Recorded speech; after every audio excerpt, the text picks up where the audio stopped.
TV पर रामायण देखकर रावण मतलब अरविंद त्रिवेदी बहुत भावुक हुए। क्या? तुझे कैसे पता? हेलो ऐप से। देख, ये है हेलो ऐप। जैसे ही आप हेलो ऐप डाउनलोड करते हो, ऊपर सर्च बार में हेलो ट्रेंड्स मिलेगा, जिसमें सभी ट्रेंडिंग न्यूज, वीडियोस, आर्टिकल्स मिलेंगे। उससे आप डे टू डे इन्फॉर्मेशन से अपडेट रख सकते हैं। ये तो बहुत अच्छा ऐप है। मैं अभी डाउनलोड करके खुद को अपडेट करती हूँ।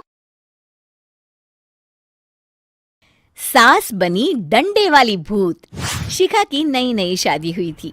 उसका मायका और ससुराल दोनों कानपुर में ही थे, इसलिए उससे मिलने उसके भाई अक्सर आते जाते रहते थे। ये बात शिखा की सास मीना को बिल्कुल पसंद नहीं थी। मम्मी जी, आज राहुल भैया आ रहे हैं। कौन? तेरे चाचा का लड़का? जी मम्मी जी। अरे पर वो तो दिल्ली में रहता है ना? हाँ मम्मी जी, उन्हें कल सुबह दिल्ली के लिए निकलना है, तो वो आज मुझसे मिलते हुए कल सुबह यहीं से निकल जाएंगे। हमने तो धर्मशाला खोल रखी है ना। कुछ कहा क्या मम्मी जी? मैंने कहा हाँ हाँ, आने दे तेरे भैया को, जमकर खातिरदारी करेंगे। अब तो कुछ करना ही पड़ेगा, इससे पहले कि मेरा घर धर्मशाला बन जाए। ये कैसी बातें कर रही हो मीना? सच ही तो कह रही हूँ। अभी इसकी शादी को साल भर भी नहीं हुआ और आए दिन इसके घर वाले आ धमकते हैं। अरे तो क्या हुआ, वो इसी शहर में रहते हैं तो हाल चाल लेने आ जाते हैं। इस बार मैं उनका हाल और चाल दोनों ही बिगाड़ दूंगी। अब बहुत हो गया जी। अरे ये कैसी बातें कर रही हो? हे भगवान, बस आप तो देखते जाइए। शाम को राहुल आता है। नमस्ते आंटी, कैसे हैं आप लोग? हम लोग तो ठीक है, तुम कैसे हो बेटा? मैं भी अच्छा ही हूँ आंटी। बस आज रात के बाद नहीं रहोगे। चलिए भैया, मैं आपको हमारा घर दिखाती हूँ। रात में खाने के टेबल पर शिखा, रोहित कहीं दिखाई नहीं दे रहा। जी भैया, वो ऑफिस के काम से बाहर गए हैं, कल शाम तक आएंगे। अच्छा अच्छा। बेटा, क्या तुम भूत प्रेत में मानते हो? नहीं नहीं आंटी जी, पर अचानक आपको ये ख्याल कहाँ से आ गया? पता नहीं क्यों, कभी कभी मुझे लगता है जैसे रात के समय बैठक में कोई घूमता रहता है। ये आप क्या कह रही हैं मम्मी जी?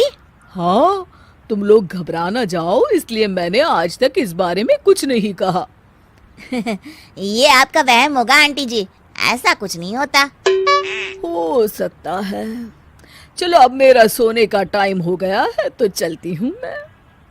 शिखा बेटा, राहुल के सोने की व्यवस्था वहीं दीवान पर कर देना। जी पापा जी। अब चलिए भी। अच्छा, तो बैठक में सोने वाले हैं साहबजादे। क्या बड़बड़ा रही हो? कुछ नहीं, आप सो जाइए। मीना और महेश के सोने के बाद शिखा और राहुल आपस में बात कर रहे होते हैं, तभी डोरबेल बजती है। अरे आप! सरप्राइज! काम जल्दी खत्म हो गया तो मैं आज ही चला आया।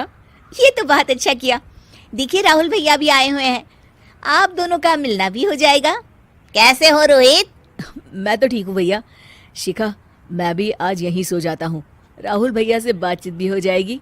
अच्छा अच्छा, ठीक है। मीना आधी रात को उठती है, कंबल मुंह से पैर तक ओढ़ के डंडा लेके बैठक में आती है और देखती है दीवान पर चादर ओढ़े कोई लेटा हुआ है। देखो तो कैसे मजे से सो रहा है बहन के ससुराल में। मीना ताबड़तोड़ 4-5 डंडे मार देती है। अरे मर गया! अरे बचाओ बचाओ, कौन है? मीना जल्दी से अपने कमरे में भाग जाती है। हे भगवान, ये मैंने क्या किया? ये रोहित कहाँ से आ गया? लगता है ये नालायक राहुल मेहमानों वाले कमरे में सो गया होगा। आज तो इसकी खैर नहीं। उधर बैठक में, अरे क्या हुआ रोहित? मैं बाथरूम में था, तुम्हारे चिल्लाने की आवाज सुनी। पता है भैया, मैं सो रहा था, अचानक से कोई आकर मुझे डंडे मारने लगा। ये क्या कह रहे हो? लगता है तुम भी आंटी की तरह भूत प्रेत में मानते हो। नहीं नहीं भैया, सच में कोई आया था। मैं तो जा रहा हूँ मेहमानों वाले कमरे में सोने के लिए। इस समय अपने रूम में जाऊंगा तो शिखा की नींद खराब हो जाएगी। ठीक है भाई, जाओ तुम, जहाँ तुम्हारा भूत डंडा लेके ना आ सके। थोड़ी देर बाद मीना कंबल ओढ़ के डंडा लेकर मेहमानों वाले कमरे में पहुंच जाती है। वो बिस्तर पर सोए रोहित को फिर डंडों से मारने लगती है। अरे मर गया, अरे मर गया। तू भूत प्रेत में नहीं मानता ना, ये ले अब डंडे खा। हैं? ये तो माँ की आवाज है। रोहित कंबल खींच देता है। बेटा तू, अरे ये क्या कर रही हो माँ? मार मार के मेरा भरता बना दिया आपने।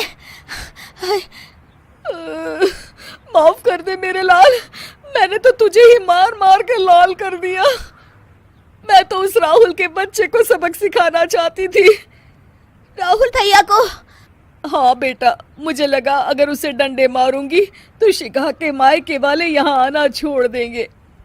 हे भगवान, माँ ये घर शिखा का भी है, उसके घर वाले जब चाहे आ सकते हैं।